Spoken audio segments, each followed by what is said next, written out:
एक छोटा सा शांत और प्यारा गांव था, गुलाबपुर। इस गांव में लगभग हर सुबह रसोई की खुशबू फैल जाती थी, लेकिन सबसे मीठी खुशबू आती थी चंदू काका की दुकान से। काका की दुकान पर ताजी ताजी गर्मा गर्म जलेबियां तले जाने की महक पूरे गांव में फैल जाती थी। उसी गांव में एक सीधा सादा भोला भाला लड़का रहता था, रामू। रामू को मीठा बहुत पसंद था। स्कूल से लौटते समय वो हमेशा चंदू काका की दुकान के सामने रुककर जलेबियों को घूरा करता था। उसकी आंखों में चमक होती, जैसे जलेबी कोई सोने का गहना हो। एक दिन ऐसा हुआ कि रामू खाली जेब था और भूख भी लगी हुई थी। जैसे ही वो दुकान के पास पहुंचा, उसने देखा कि काका दुकान के अंदर किसी से बात कर रहे हैं। सामने की प्लेट में गरम जलेबी रखी थी, जिनसे भाप उठ रही थी।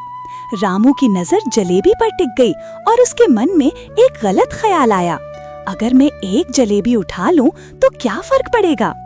रामू धीरे से आगे बढ़ा और बिना सोचे समझे एक जलेबी उठा ली। जैसे ही वो मुड़ने लगा, पीछे से आवाज आई, रामू। रामू डर गया।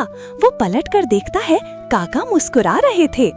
रामू सोचने लगा कि अब तो मुझे जरूर डांट पड़ेगी या काका गुस्सा होंगे, लेकिन काका ने बेहद शांत आवाज में कहा, रामू बेटा, जलेबी खानी है तो मांग कर खाना, बिना पूछे लेना चोरी कहलाता है। रामू की आंखों में आंसू आ गए। उसने सिर झुका लिया और बोला, काका माफ कर दीजिए, मुझे भूख लगी थी, लेकिन मुझे ऐसा नहीं करना चाहिए था।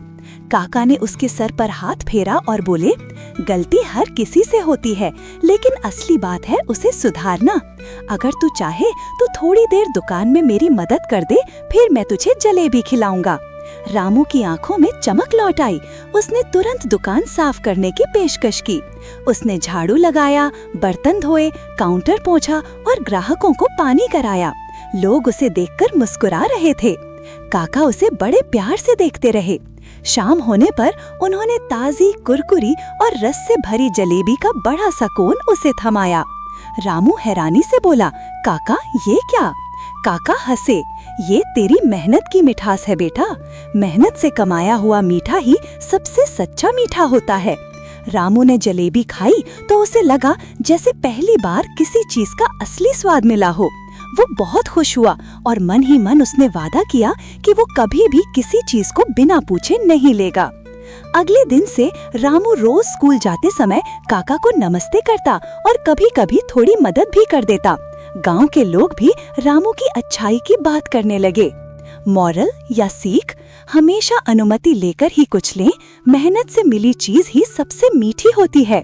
गलती मानना और उसे सुधारना ही असली बहादुरी है।